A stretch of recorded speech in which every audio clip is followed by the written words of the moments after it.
Assalamualaikum warahmatullahi wabarakatuh. Alhamdulillah wassalatu wassalamu ala rasulillah. Segala puji bagi Allah subhanahu wa ta'ala, juga salawat dan taslim kepada Nabi besar Muhammad sallallahu alaihi wa sahbihi wasallam. Melanjutkan bahasan kitab Mahkota Pengantin, dan kita sudah sampai ke bab istimna atau masalah onani. Secara hukum agama seperti apa, dan ini masih rangkaian bab terakhir penjelasan masalah biologis dalam Islam. Dan sudah kita tidak beratkan dari awal, kalau bahasan masalah biologis ini memang para ulama merincikannya dengan maksud dan niat yang baik, yaitu untuk menjelaskan kepada umat tentang tata cara yang dibolehkan dan diperintahkan dalam syariat, dan juga tata cara yang diharamkan dan tidak dibolehkan. Karena banyak sekali umat Islam yang sangat rapuh dalam masalah ini, sehingga akhirnya mereka belajar biologis dari film-film porno yang mengajarkan mereka hal-hal yang tidak boleh dalam Islam. Seperti panjang lebar sudah kita jelaskan pertemuan sebelumnya, haram hukumnya dan dilaknat menggauli istri dari dubur. Dan itu banyak sekali dalilnya. Bahkan dalam salah satu hadis disamakan kedudukannya dengan orang yang mendatangi dukun. Kata Nabi SAW, siapa yang menggauli istrinya pada saat haid dan di dubur, juga mendatangi dan mempercayai dukun, maka dia telah kufur kepada apa yang diturunkan kepada Muhammad SAW. Jadi ancamannya sangat tegas. Islam tidak membolehkan kecuali di tempat yang telah Allah perintahkan, sebagaimana dalam surah Al-Baqarah surah nomor 2 ayat 222 tentang masalah hukum haid. Di antara potongan ayat Allah mengatakan, A'udzubillahi minasyaitonirrajim, wa idza tatahharna fa'tuhunna min haitsu amarakumullah. Kalau para istri sudah suci dari haid, maka gaulilah mereka di tempat yang Allah perintahkan. Kata ulama tafsir, di kemaluannya. Dan Allah subhanahu wa ta'ala tidak mengharamkan menggauli dubur kecuali memang dengan hikmah-hikmah yang sangat besar. Di antaranya kita tahu dubur adalah tempat keluarnya kotoran. Hanya ada dua, tinja, mohon maaf, dengan gas yang beracun, yang berbahaya sekali sebenarnya, maka harus dikeluarkan dari perut manusia. Kalau tidak, maka akan merusak organ tubuhnya. Bahkan banyak orang terjadi kasus karena keracunan dari perut sehingga meninggal dunia, ajalnya datang.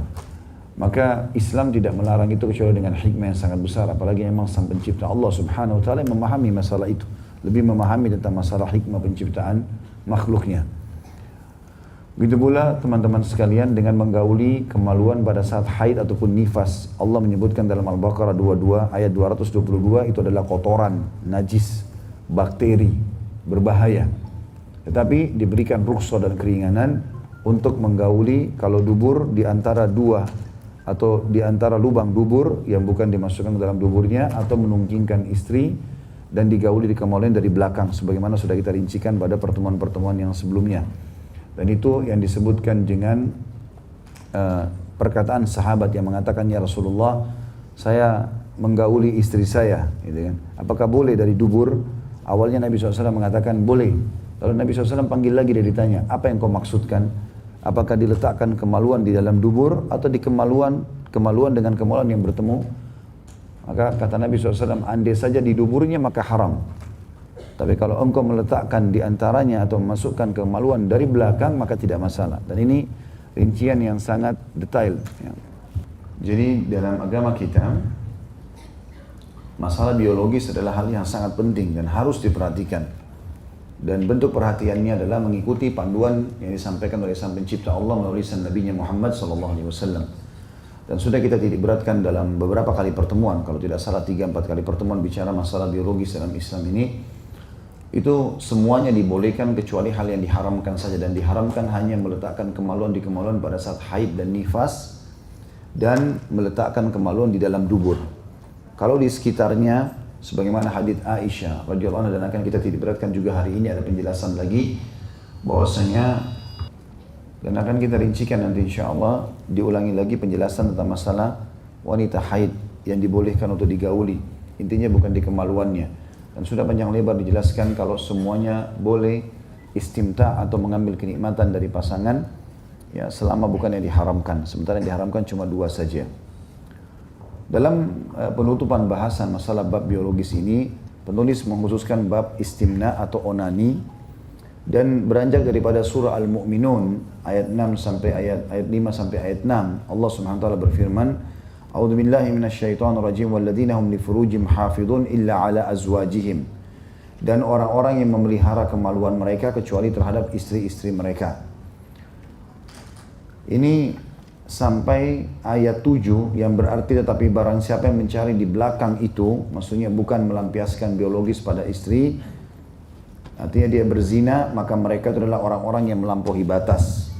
Imam Syafi'i rahimahullah menanggapi ayat ini sambil berkata, Allah menjelaskan kepada kita saat menyebut bahwa mereka memelihara kemaluan mereka kecuali terhadap istri-istri atau hamba sahaya yang mereka miliki. Istri tentu orang bebas, hamba sahaya orang yang terikat, keterbudakan, yang juga bisa dinikahi oleh orang-orang beriman. Diharamkannya selain istri dan hamba sahaya. Dia juga menjelaskan istri-istri dan hamba sahaya yang dimiliki itu dari kalangan manusia, bukan binatang ternak. Ya, karena salah satu efek buruknya film-film porno itu, mereka mengajarkan untuk biologis dengan hewan, biologis dengan sesama jenis, homoseksual atau lesbian, biologis dari tempat-tempat yang dilarang seperti dubur dan juga darah haid. Ya. Kemudian Allah menegaskan barang siapa mencari selain itu, selain kemaluan istri yang halal, maka mereka itu adalah orang-orang yang melampaui batas, maknanya orang yang berdosa.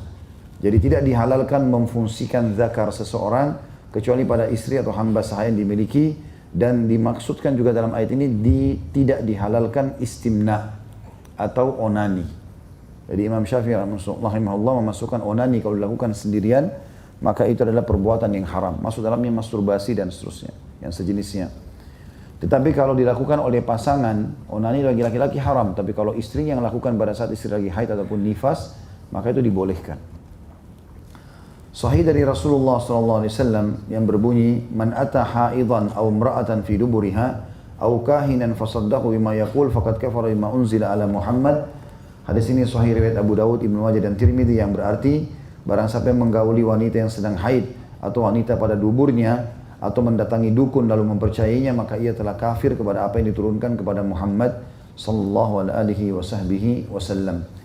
Maksudnya didatangkan hadis ini adalah kalau berzina tidak boleh dengan wanita asing, maka semua jenis yang bisa berhubungan dengan istimta dari biologis, maksudnya mengambil kenikmatan dari biologis, baik itu onani, baik itu sentuhan, baik itu ciuman, baik itu juga oral seks dan segalanya, ini tetap haram hukumnya.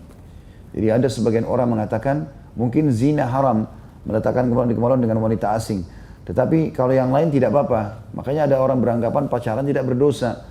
Seperti gandengan tangan, ciuman, pelukan, bahkan sampai menumpahkan sperma, yang penting bukan di rahim atau di kemaluan wanita, maka tidak apa-apa. Ini perbuatan yang keliru ini. Karena hadis ini menjelaskan tentang tidak bolehnya menggauli wanita haid, tidak boleh menggauli wanita nifas, tidak boleh menggauli wanita dari dubur. Ini semua haramnya berlaku baik zina ataupun tidak zina. Ya, kalau wanita halal saja haram, apalagi kalau wanita yang haram. Dan berlaku semuanya yang dilarang. Ya, dalam agama Islam pada yang halal berlaku pada yang haram. Dan haram ada ekstranya. Karena semua menyentuh pun, melihat pun, dan seterusnya itu semua masuk dalam kategori haram. Anas bin Malik menuturkan radhiyallahu anhu, kaum Yahudi ketika wanita mereka haid, maka mereka mengeluarkannya dari rumah. Orang Yahudi sangat ekstrim. Setiap bulan kalau istrinya haid, maka disuruh keluar dari rumah. Baik numpang ke rumah orang tuanya kembali atau kerabatnya, intinya keluar dari rumah. Tidak boleh makan dan minum bersama dengan suaminya. Dan tidak berkumpul dengannya di rumah. Lalu Nabi SAW sempat ditanya tentang hal itu.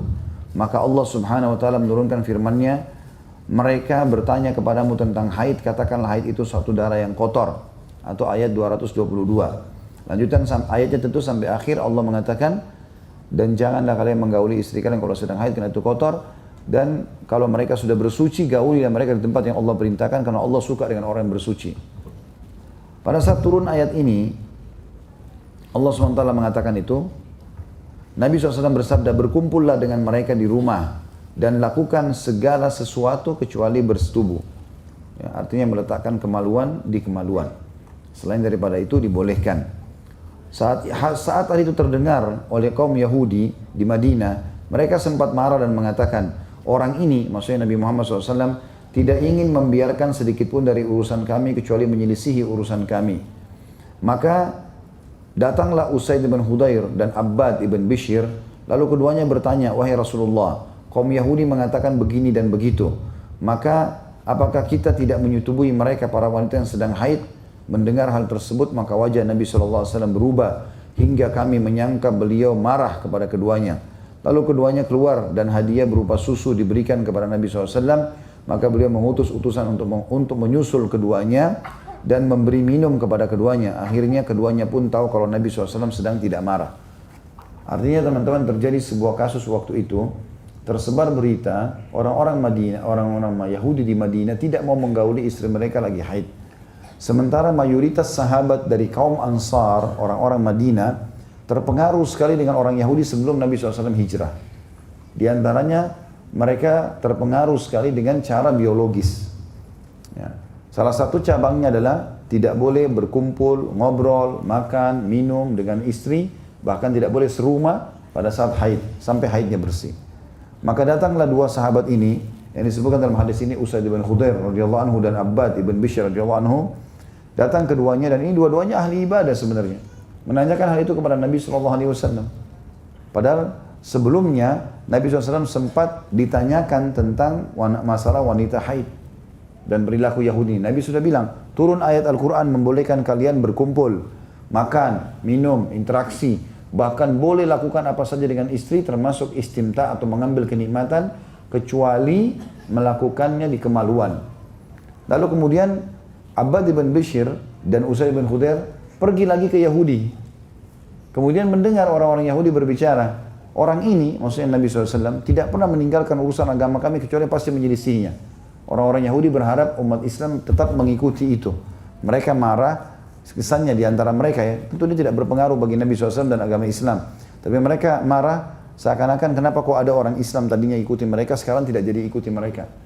Maka keduanya pun kembali lagi kepada Nabi SAW menceritakan tentang sikap orang-orang Yahudi yang kesannya marah dengan Nabi SAW. Maka Nabi pun kelihatan raut wajah beliau marah. Kenapa marah Nabi SAW? Bukan marah kepada dua sahabat ini. Terbukti setelahnya Nabi SAW dihadiahkan susu, lalu Nabi memberikan atau memanggil keduanya, Usaid bin Hudayr dan Abbad bin Bishr radhiyallahu anhum untuk minum bersama beliau. Tapi Nabi SAW marah, kenapa orang Yahudi menganggap ajarannya harus diikuti? Ya. Orang-orang Yahudi teman-teman sama sekali tidak menggauli, dan kata sebagian ahli sejarah dan ulama sekarang ini, sampai hari ini mereka masih lakukan itu. Kalau haid, mereka menganggap sangat kotor, tidak boleh kumpul sama para istri. Tidak boleh ngomong, tidak boleh ketemu, tidak boleh serumah, tidak boleh makan dan minum. Sementara orang Nasrani terlalu berlebihan. Mereka tetap menggauli walaupun dalam kondisi haid dan nifas. Bahkan bagi mereka dalam kondisi tidak membersihkan diri, mensucikan diri pada saat habis kencing dan buang air pun boleh digauli. Maka ini semua berlebih-lebihan. Orang Yahudi berlebihan dalam melakukan ekstrim sekali meninggalkan wanita haid. Orang-orang yang Nasrani terlalu berlebihan dalam membolehkan. Bahkan tidak cebok pun, habis buang air kecil, buang air besar. Ini bagi mereka tidak ada masalah. Tidak ada najis gitu. Padahal ini semua najis. Apalagi kalau kencing saja harus dibersihkan dalam Islam, apalagi kalau darah haid. Ada hal-hal yang dihalalkan bagi suami dikerjakan pada saat istri haid. Dan itu dibuatkan sub-bahasan sendiri oleh penulis. Kata beliau, ya kaum Yahudi mencampakkan istrinya pada saat haid, sehingga mereka tidak makan bersamanya, tidak bertempat tinggal bersamanya, dan tidak menyetubuinya. Kaum Nasrani kebalikannya, mereka melakukan seks pada waktu haid. Sementara Islam melarang mencampakkan istri dan melarang menyetubuinya pada waktu haid. Dengan demikian, ketika istri sedang haid, suami boleh melakukan segala sesuatu terhadapnya dan menikmatinya, kecuali persetubuhan saja. Sesuai dengan sabda Nabi SAW dalam hadis riwayatkan Imam Muslim, Isna'u kulli syai'in ghairan nikah. Lakukan apa saja pada saat istrimu sedang haid, kecuali bersetubuh. Dan makna bersetubuh adalah meletakkan kemaluan di atas kemaluan atau di dalam kemaluan, Sebagaimana dirincikan telah sahih dari Aisyah radhiyallahu anha ummul mukminin dalam hadis Bukhari Muslim. Beliau mengatakan, karena Rasulullah SAW ya'muru ihdana idza kanat haidan aw antattazir. Thumma yudaji'aha zawjaha atau zawjuha wa qalat marra yubashiruha. Rasulullah SAW memerintahkan salah seorang dari kami agar memakai sarung jika sedang haid, lalu suaminya tidur dengannya. Suatu kali ia mengatakan lalu suami menggaulinya. Artinya boleh digaulin, boleh cari apapun, yang penting jangan masukkan kemaluan di kemaluan pada saat haid dan nifas. Tentu kalau disebutkan haid berarti nifas masuk di dalamnya ya. Haid di sini disebutkan karena haid lebih rutin setiap bulan, sementara nifas hanya datang kalau habis melahirkan. Hadis selanjutnya juga berbunyi, wa kana sallallahu alaihi wasallam idza arada min al-haidha syai'an alqa ala farjiha syai'an thumma sana'a ma arad. Jika Nabi SAW menginginkan sesuatu dari istrinya yang sedang haid, maka beliau menaruh sesuatu pada kemaluannya, kemudian melakukan apa yang beliau inginkan.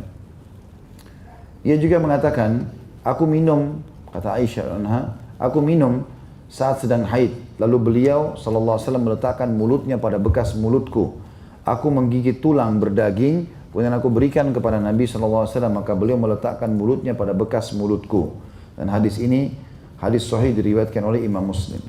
Tentu ini berarti membantah perilaku dan sikap orang Yahudi yang sama sekali tidak mau berinteraksi sama istrinya, baik makan sama-sama, minum sama-sama. Bahkan Nabi SAW memakan bekas makanan makanan Aisyah dan juga meminum dari bekas minum gelas Aisyah. Bahkan memilih bekas bibirnya Aisyah radhiyallahu anha, dan ini menandakan keromantisan Nabi SAW yang luar biasa berinteraksi dengan para istrinya.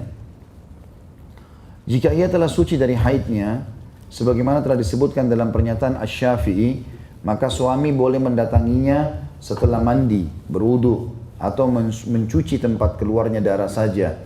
Seperti yang disinggung sebelumnya berdasarkan firman Allah SWT Al-Baqarah 222. Apabila mereka telah suci, maka campurilah mereka di tempat yang diperintahkan Allah kepadamu. Sesungguhnya Allah menyukai orang-orang yang bertaubat dan menyukai orang-orang yang mensucikan diri.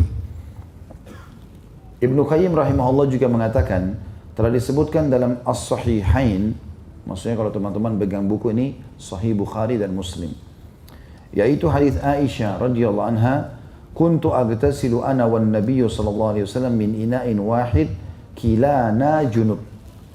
Aku mandi bersama Nabi sallallahu alaihi wasallam dari satu bejana dan kami berdua dalam keadaan junub. Hadis ini sahih riwayat Bukhari Muslim. Artinya sudah ada riwayat dari Aisyah pernah makan dan minum bersama Nabi SAW sementara haid. Ada juga riwayat pernah mandi bersama Nabi SAW dalam masa haid. Ada juga riwayat Nabi SAW menggauli dari atas kain ya, yang diletakkan di atas kemaluan pada saat haid. Jadi interaksi sama wanita haid ini semuanya berlaku.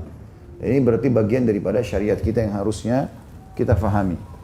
Begitu juga riwayat yang lain, hadis juga di Bukhari Muslim, kana ya'muruni fa'attaziru fayubashiruni wa ana haid. Nabi SAW memerintahkanku agar memakai sarung lalu menggauliku saat aku sedang haid. Ya, artinya mencari kenikmatan dari istri walaupun haid dibolehkan. Ya. Asy-Syafi'i rahimahullah mengatakan, menurut sebagian ulama, firman-Nya Allah SWT dalam Al-Baqarah 222, karena itu hendaklah kamu menjauhkan diri dari wanita di waktu haid, maksudnya adalah tempat keluarnya darah itu. Ayat ini mengandung pengertian sebagaimana yang dikatakannya dan juga mengandung pengertian menjauhi semua tubuh mereka. Tapi sunnah Nabi SAW menunjukkan yang dijauhi ialah apa yang ada di bawah kain sarung saja dan yang dibolehkan ialah apa yang ada di atasnya. Ya tentu makna izar teman-teman dalam bahasa Arab itu semua kain yang ditaruh di bawah namanya izar. Ya seperti misalnya sarung, rok kalau perempuan, ya kain apa saja, handuk yang sedang ditutupin. Semuanya itu termasuk masalah haid. Sebagian masuk dalam masalah izar. Sebagian ulama mengatakan masuk dalamnya sekarang adalah celana dalam atau pembalut. Ya, kalau seseorang istri sudah pakai itu lalu suaminya menggaulinya di antara pahanya atau di atas kemaluannya, ini tidak berdosa.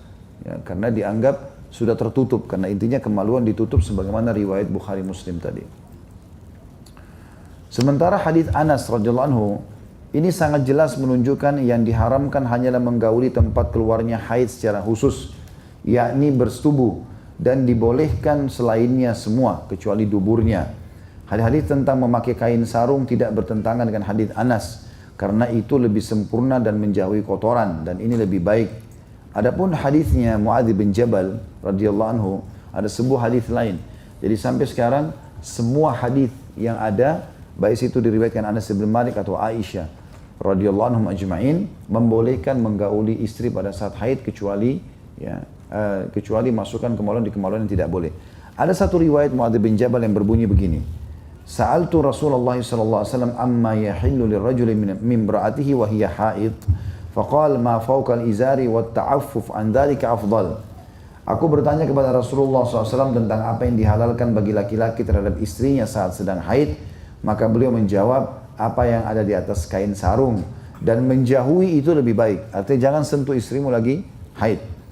Dalam sanadnya terdapat Baqiyah bin Al-Walid dan Sa'ad Al-Agtashi. Dan keduanya lemah. Artinya hadis ini tidak dipakai. Abdul Haq mengatakan hadis ini diriwayatkan oleh Abu Daud. Lalu ia mengatakan hadis ini juga diriwayatkan Abu Daud dari jalur Hizam bin Hakim. Tapi ini juga lemah atau dhaif. Dari pamannya bahwa ia bertanya kepada Rasulullah SAW, apa yang dihalalkan bagiku terhadap istriku pada saat sedang haid, maka dikatakan ma fawqal izar, dihalalkan bagimu apa yang di atas kain sarung. Ya. Tapi semuanya ini adalah hadis-hadis yang lemah. Maka yang lebih kuat adalah bolehnya menggauli istri dari atas apa saja yang sudah menutup kemaluannya. Kain kah, pembalut kah, tadi maaf, celana dalam dan seterusnya. Yang akhirnya menghalangi kemaluan laki-laki untuk masuk ke dalam kemaluan perempuan itu. Ada kafarah bagi orang yang menggauli istrinya saat haid dan nifas. Misal, pernah terjadi, orang belum paham hukum, istrinya lagi haid, kemudian dia mungkin datang safar, lalu kemudian dia datang menggauli istrinya. Karena haid ini teman-teman berlaku hukumnya, baik darahnya lagi banyak atau darahnya cuma setetes. Berlaku semuanya. Baik itu sudah warna hitam, berwarna merah kehitam-hitaman atau dia sudah berwarna coklat. Ya. Tetap saja namanya haid. Ya. Apalagi kalau saya sudah pernah bilang siklus bulanan seorang muslimah, misal 6 hari dalam masa haid. Maka kalau selama 6 hari, walaupun hari kelima, selama ini misalnya dalam 12 bulan, dari Januari ke Desember, selama 12 bulan ini ada 8 bulan misalnya, pas bulan ke-8 Agustus, tadinya biasa 8 bulan dia 6, dalam 7 bulan dia 6 hari. Bulan Agustus dia 7 hari. Maka 1 hari itu yang dianggap dia istihadhah, bukan dianggap haid. Tapi kalau di bulan Agustus misalnya, biasanya tanggal 6 hari baru dia suci, hari kelima dia sudah bersih. Tetap aja dia harus tunggu hari ke-6-nya. Karena biasa ada orang begitu, dia anggap suci, dia mandi, bergaul. Ternyata setelah bergaul tumpah lagi darahnya. Maka ini masih masuk dalam masa haid yang tidak boleh sama sekali digauli. Kalau ada orang sudah terlanjur melakukan, maka ada kafarahnya, ada dendahnya. Ya. Dikatakan oleh beliau, pertama-tama orang yang sudah terlanjur menggauli istrinya pada saat haid dan nifas di kemaluannya, maka ia wajib memohon ampun dan bertobat kepada Allah dari perbuatan itu. Setelah itu ia bersedekah dengan 1 atau setengah dinar. Hal ini berdasarkan hadis Imam Ahmad dan selainnya, bahwa kafarah bagi orang yang menggauli istrinya pada saat haid ialah bersedekah dengan 1 atau separuh dinar. Jadi maksud di sini dinar, tentu teman-teman ikuti perkembangan sekarang ya. Kita kalau cari kurs dinar. Dinar yang tertinggi, dinar emas berapa, maka dihitung 1 dinar atau setengah dinarnya, itulah yang harus disedekahkan. Itu yang harus disedekahkan. Dan sebagian ulama juga mengatakan, andai saja seseorang sudah mengulangi berulang kali, maka setiap perbuatan harus ada dendahnya, kafarahnya. Ya. Jadi mirip misalnya orang yang batalin puasa Ramadan. Siang hari Ramadan bergaul dengan istrinya. Batallah puasa sekarang. Maka dia wajib bertaubat kepada Allah, wajib membayar di hari lain setelah Ramadan, dan dia wajib kena kafarah. Kafarahnya bebasin budak, kalau tidak ada, maka berpuasa 2 bulan berturut-turut, kalau tidak bisa, maka dia memberi makan 60 orang miskin. Ya. Tapi kalau misal hari ini orang bergaul sama istrinya, kemudian batal puasanya, dia belum bayar kafarah, belum bayar denda tadi, tidak bebasin budak, tidak juga puasa 2 bulan berturut-turut setelah Idul Fitri, tidak juga memberikan makan 60 orang miskin. Di puasa yang ke-7 dia lakukan lagi sama, batal lagi puasanya karena biologis. Maka ini butuh kafarah lagi. Jadi nggak boleh 2-3 perbuatan itu cuma 1 kafarah. Kecuali kalau terjadi di hari yang sama. Jadi kayak misalnya orang sudah terlanjur batalin puasanya hari ini. Dia tahu nih dia dosa, dia bertobat sama Allah. Lalu dia bergaul lagi sama istrinya, maka tidak, kafarahnya cuma 1 kali saja. Tapi kalau beda hari, maka ini berarti setiap hari ada kafarahnya sendiri. Maka mirip dengan ini, kalau ada orang pernah gauli istrinya pada saat haid, dia ingat kira-kira berapa kali dia lakukan di masa dulu, di masa jahiliyah belum faham. Misal dia anggap 7 atau 6 ya. Kalau dalam ibadah begini dia pilih yang lebih banyak. Anggap ambil hari ke-7 hari berarti. Berarti dia harus mengeluarkan 7 dinar sebagai sedekah. Karena setiap harinya 1 dinar. Jelas ini? Baik. Ada pertanyaan lain beliau sebutkan di sini, apakah istri diceraikan akibat perbuatan itu? Artinya kalau ada orang sudah terlanjur gauli istrinya di haid dan nifas, apakah istri diceraikan? Jawabannya tidak. Namun jika qadhi atau hakim mengetahui hal itu dari keduanya, maka ia boleh menceraikan keduanya berdasarkan pendapat sebagian ulama. Ya. Jadi kalau misalnya ada suami istri mau cerai, kemudian salah satu yang dikeluhkan oleh istri adalah suami saya ini menggauli saya lagi haid. Padahal itu tidak boleh dalam agama. Maka kalau itu jadi bahan keluhan, sementara keduanya sudah faham hukum itu tidak boleh, bisa dijadikan alasan untuk perceraian. Itu pendapat sebagian ulama. Karena ini pelanggaran agama, kenapa harus dilakukan? Gitu kan? Tapi ada pendapat yang lain mengatakan tidak boleh. Tidak terjadi perceraian, tidak ada hubungannya sama sekali. Itu bukan alasan. Karena alasan untuk khulu, mengajukan perceraian, mencabut haknya suami di pengadilan atau di depan hakim, itu kalau terjadi pelanggaran-pelanggaran agama yang besar, seperti tidak memberikan nafkah selama 6 bulan, tidak menggauli selama 6 bulan, tidak memberikan makanan minum selama 6 bulan, tidak juga menggauli selama 6 bulan. Standarnya 6 bulan biasanya kalau dalam pengadilan kita juga begitu ya. Kemudian juga bermaksiat dan membahayakan kejiwaan si istri. Kayak misalnya dia pemabuk, lalu dia pulang mungkin dia membahayakan jiwa istrinya, maka ini boleh khulu, boleh mengajukan kepada hakim untuk cerai dari pihak istri. Ada bahasan yang lain di sini, beliau mengatakan cara mensucikan diri dari haid. Nabi SAW pernah ditanya tentang mandi wanita dari haid.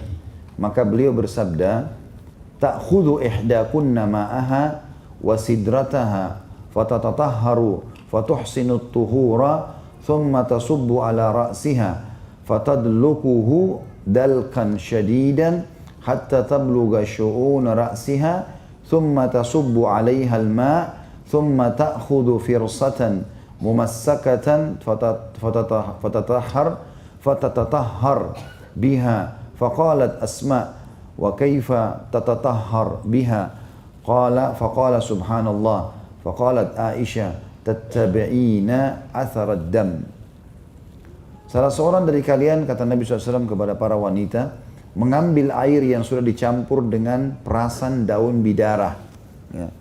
Tentu di sini daun bidara teman-teman saya sudah pernah jelaskan ya, dan saya sarankan untuk ada ditanam di rumah ya. Di Indonesia sekarang atau di Jakarta dinamakan apel India, pohon apel India. Beli, harganya tidak seberapa, mungkin 100 ribu, 75 ribu kalau masih kecil. Di pot pun hidup, yang penting selalu basah, tanam di rumah. Karena daunnya itu banyak sekali manfaatnya. Di antaranya untuk mandi wanita haid dan nifas. Juga sebagian ulama mengatakan boleh dipakai pada saat mandi junub, boleh dipakai pada saat ingin menyembuhkan sihir. Nanti kita bahas di pasal terakhir buku ini masalah sihir. Bagaimana mengobatinya dan seterusnya. Kemudian juga boleh dipakai untuk mandikan jenazah. Ya, mandikan jenazah.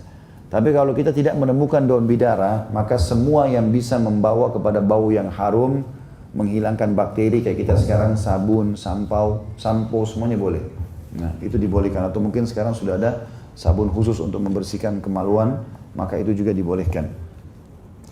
Kata beliau, Nabi SAW mengatakan, salah seorang dari kalian mengambil air yang sudah dicampur dengan perasan daun bidara, lalu ia bersuci dengan sempurna. Makna perasan daun bidara maksudnya sudah tidak ada daun bidaranya ya. Di daun bidara dicemplungin di air, diaduk-aduk, kemudian kalau bisa disaring. Ya, kalau cara yang biasa saya pakai, kalau untuk pengobatan sihir itu di blender. Di blender dulu dengan air, dicemplungin ke dalam ember air, kemudian diaduk, dicampur. Setelah itu kalau bisa disaring lagi kembali daun bidaranya, jadi tertinggal airnya saja, maka itu dipakai. Walaupun kita kalau ada daun bidaranya bisa dipakai, tapi bisa dipakai mandi, bisa dipakai membersihkan dan seterusnya. Ya, sama dengan memandikan juga jenazah juga bisa dengan cara itu.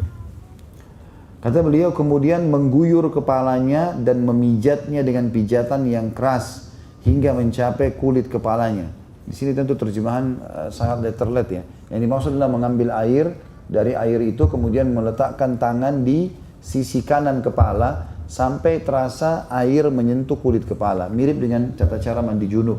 Ya.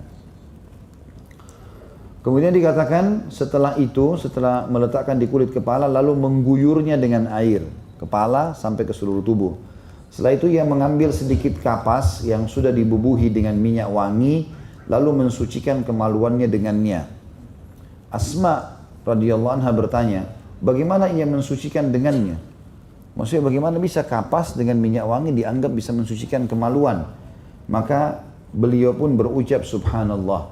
Maksudnya Nabi SAW mengatakan maha suci Allah. Dan saya tidak bisa rincikan lebih daripada itu. Ya. Sudah cukup kamu faham. Ambil kapas, kasih minyak wangi, diusapkan di kemaluan. Maka Aisyah yang menjawab radhiyallahu anha mengatakan, kamu membersihkan bekas darah haid dengannya. Hadis ini sahih riwayat Imam Muslim. Artinya membersihkan kemaluan pun dianjurkan untuk menggunakan ya wangi-wangian. Disebutkan juga dalam hadis berhubungan dengan masalah ini kalau Nabi SAW sangat gemar dengan wangi-wangian serbuk dari negeri Syam yang beliau menyuruh istrinya meletakkan dari leher sampai ke seluruh tubuh di kakinya, kecuali kemaluan beliau letakkan sendiri.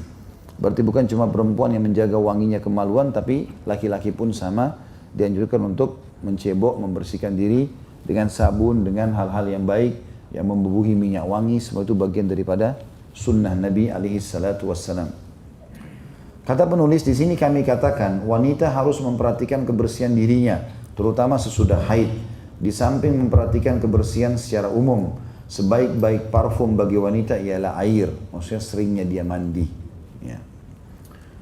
Pertanyaan selanjutnya, bagaimana wanita memperhatikan kebersihannya dan menjaga anggota reproduksinya? Jawabnya adalah Islam menganjurkan kebersihan berupa pakaian yang bagus, bersiwak, mandi, wudu, bersuci dan sebagainya. Sudah diakui kebersihan seks merupakan perkara yang paling penting, ya, atau sangat penting sekali. Ya, sebagaimana kita tahu teman-teman, populasi manusia terjadi dengan seksual itu. Ya. Allah buat ada syahwat, ada keinginan, sehingga akhirnya sperma pun yang merupakan inti manusia keluar setelah klimaks dengan waktu yang lama. Maka semua itu, ya, maknanya adalah ada perhatian khusus di situ, karena itu populasi manusia. Mengabaikan kebersihan diri dan kebersihan anggota reproduksinya bisa mengakibatkan banyak problem, terutama saat melakukan hubungan seksual. Jadi malasnya seseorang membersihkan kemaluan itu akan mengeluarkan bau yang tidak sedap, memunculkan jamur, bakteri, dan akhirnya mengganggu pasangan kita, ya, mengganggu pasangan. Dan ini bagian daripada agama. Makanya membersihkan diri, maaf cebok ini bukan hanya pada saat kencing dan juga keluar sperma, tapi setiap kali mau berhubungan biologis atau setiap saat lagi sudah keringatan, membersihkannya adalah bagian daripada ibadah agama kita. Kata beliau, wanita dengan tabiatnya yang lembut, jinak, lagi santun, sangat menyukai keindahan dan perhiasan. Ia menghabiskan seperempat usianya untuk berhias dan membersihkan pakaiannya. Ia tidak menyadari berapa lama waktu yang dihabiskan di depan cermin atau saat memilih pakaian baru untuk dirinya. Kecantikannya lebih penting baginya daripada penemuan Ahmad Zuhail atau ahli kecantikan di Timur Tengah. Misalnya, kendati demikian, ternyata ada juga sebagian wanita yang kurang memperhatikan anggota reproduksinya sehingga mengakibatkan banyak masalah seperti penyakit kencing nanah dan yang semisalnya. Suami menjauh dan tidak suka berhubungan seksual jika ia sudah bersuami. Ya mungkin masuk sekarang juga keputihan ya. Di keputihan itu mungkin akhwat kita lebih mengerti masalah ini.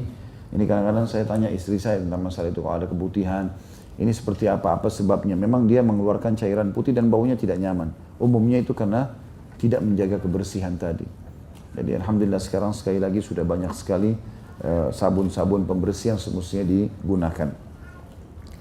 Sudah diakui bahwa anggota vital laki-laki lebih mudah untuk dibersihkan daripada anggota vital yang dimiliki oleh wanita. Ada footnote nomor 439 bagi yang pegang buku. Suatu kali salah seorang dari mereka menyampaikan kepada saya, kata penulis ini ya, tentang keinginannya untuk menceraikan istrinya. Padahal usia pernikahannya baru berjalan beberapa bulan. Ketika saya bertanya kepadanya tentang sebabnya, maka ia agak malu menjawabnya. Lalu ia menjelaskan sebab yang mendorongnya berpikir untuk cerai, yaitu tanda kutip rambut di tubuh istrinya dan di tempat-tempat tertentu yang panjangnya mencapai lebih dari 3 cm. Ini tentu saja membuat dirinya merasa geli setiap kali berpikir hendak mendekatinya. Padahal sahih dari Nabi SAW yang memerintahkan untuk memotong bulu kemaluan. Kata Nabi SAW, fitrah itu ada 5. Fitrah artinya sesuatu yang harus dijaga dasar bagi setiap muslim. khitan, ya, ini nanti kita bahas juga, ada bab sendiri. Setelah ini ada bahasan tentang khitan, bagi laki-laki sudah jelas, bagi perempuan juga sama hukumnya. Juga ada khitan, cuma berbeda tata caranya saja. Kemudian mencukur bulu kemaluan, memangkas kumis, memotong kuku dan mencabut bulu ketiak. Dan hadis ini sudah disebutkan dalam riwayat-riwayat yang sahih. Jadi makanya di sini membersihkan kemaluan termasuk mencukur bulunya, ini adalah bagian daripada perintah agama. Dan ini menandakan memang Islam adalah agama yang bersih, teman-teman sekalian, karena luar biasa perhatiannya. Dan tempat-tempat ini, kalau laki-laki tempat tumbuh kumis, kalau laki-laki dan perempuan ketiak, kemaluan, ya ini semua tempat-tempat lembab. Dan biasanya subur bulunya itu karena lembabnya, dan itu biasanya bisa menyimpan bakteri-bakteri, makanya dibersihkan dari bulu-bulu badan yang ada di situ. Ada pertanyaan selanjutnya, apa hukumnya jika laki-laki, maaf ini masalah seksual ya, dia menikmati ya bagian dada istrinya, lalu sedikit air susu menetes di tenggorokannya, apakah wanita tersebut diharamkan baginya? Jadi karena orang dalam Islam kan kalau minum ASI, maka dia bisa jadi anaknya ibu itu. Sekarang kalau dia lagi habis menyusui atau dia lagi menyusui, suaminya menikmati dia kemudian meminum air susu itu, apakah itu termasuk jadi mahram? Ya. Jadi haram maksudnya ya. Di sini haram maksudnya tidak boleh nikah, padahal ini sudah menikah jadi pasangan suami istri. Maka jawabannya ia tidak diharamkan baginya. Ya. Karena itu memang sudah umum, ya, sudah umum. Dan di kalangan para sahabat banyak di antara mereka yang memiliki istri yang sedang hamil dan sudah masyhur kalau payudara wanita itu adalah salah satu sumber syahwat baik bagi perempuan ataupun bagi si pihak perempuan, ya, baik si laki-laki maupun si perempuan. Maka tidak pernah ada larangan berhubungan dengan masalah itu. Dan ini adalah masalah muamalah. Beda dengan ibadah ya. Kalau ibadah hukumnya tawakuf. Kita nggak boleh kerjakan sampai ada dalilnya.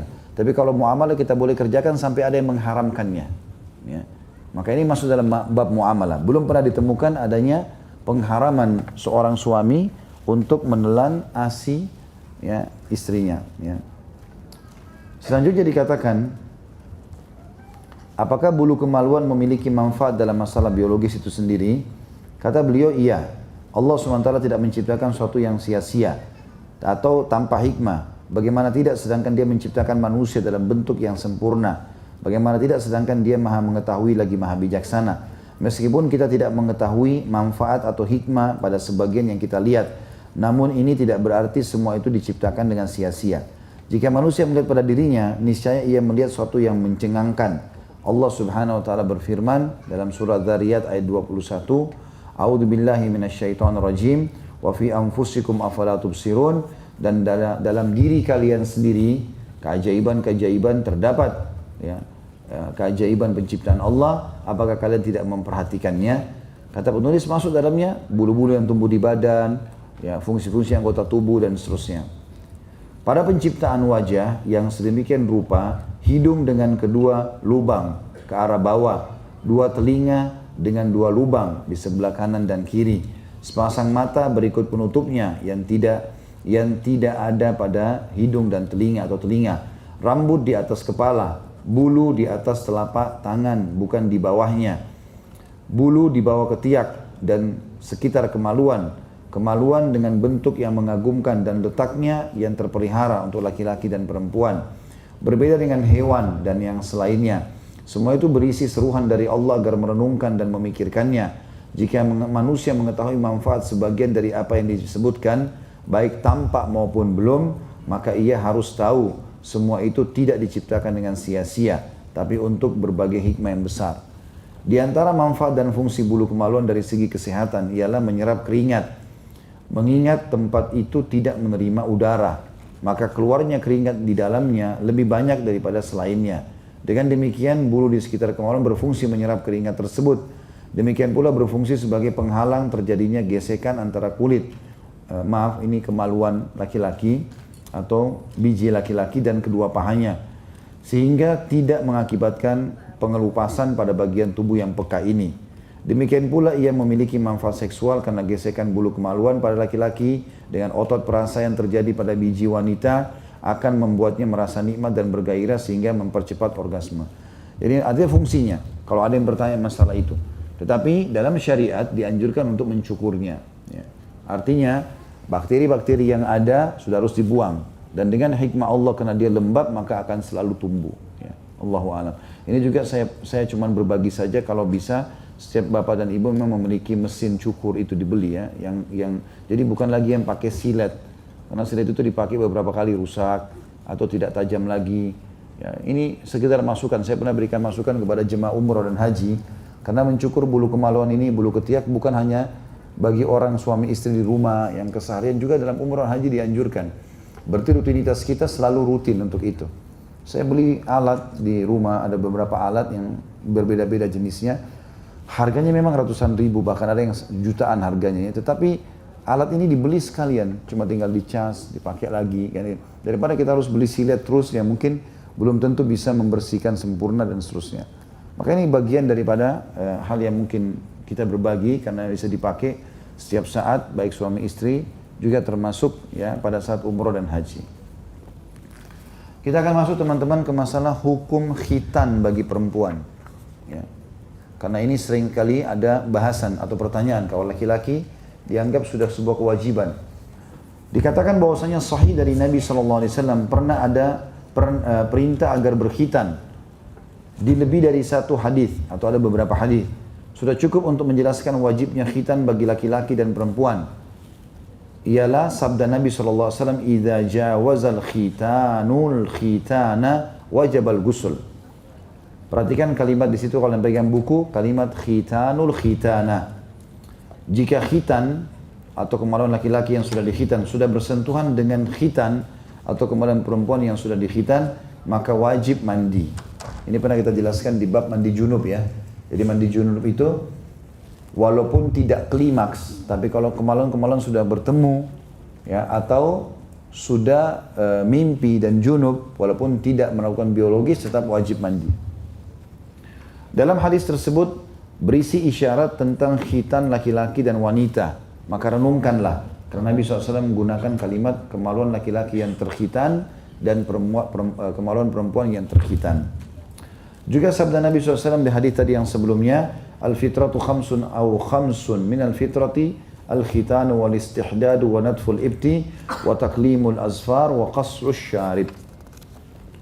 Fitrah itu ada 5. Khitan, mencukur rambut kemaluan, mencukur bulu ketiak atau mencabut bulu rambut ketiak, memotong kuku dan memangkas kumis.